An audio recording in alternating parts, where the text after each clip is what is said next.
அருண் சித்தார்த் கூட சங்ககிரி ராஜ்குமார் அவர்களை பார்த்த உடனேயே நமக்கு ஒரு உடம்புல நெருப்பை அள்ளி கொட்டியது போன்ற ஒரு பதைபதைப்பு நமக்கு ஏற்பட்டு விட்டது. திராவிடம் தமிழர்களை வீழ்த்துவதற்காக சிங்களத்தோடு கைகோர்க்கிறது என்கிற மக்கள் சீமான நம்பி நிற்கிறார்களே என்கிற அச்சம் இன்றைக்கு எங்க கொண்டு போய் நிறுத்தி இருக்கு அப்படின்னு கேட்டீங்கன்னா, சிங்கள பேரினவாதத்தோடு தமிழ் இனத்தை அழித்து ஒழித்த சிங்களர்களோடு கைகோக்க வைத்திருக்கிறது.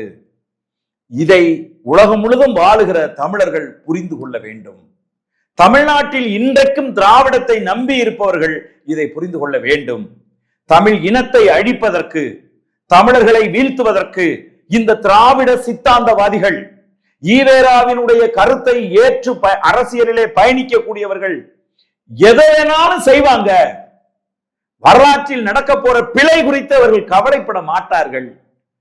தமிழ் இனத்தை அழிக்கணும் அப்படின்னு தான் முடிவு பண்ணுவாங்க. அப்படிங்கிறதுக்கு இது இன்றைக்கு ஒரு மிகப்பெரிய உதாரணமா இருக்குது அப்படின்னு தான் இந்த அருண் சித்தார்த்திடம் போய் ஈவேராவுக்கு செலவு வைக்கணும்னு இங்க ஒரு திராவிட பிரதிநிதி போய் காசு கொடுத்துட்டு வந்தது நமக்கு சொல்லுகிற செய்தி அப்படின்னு நான் கருதுறேன் தம்பி.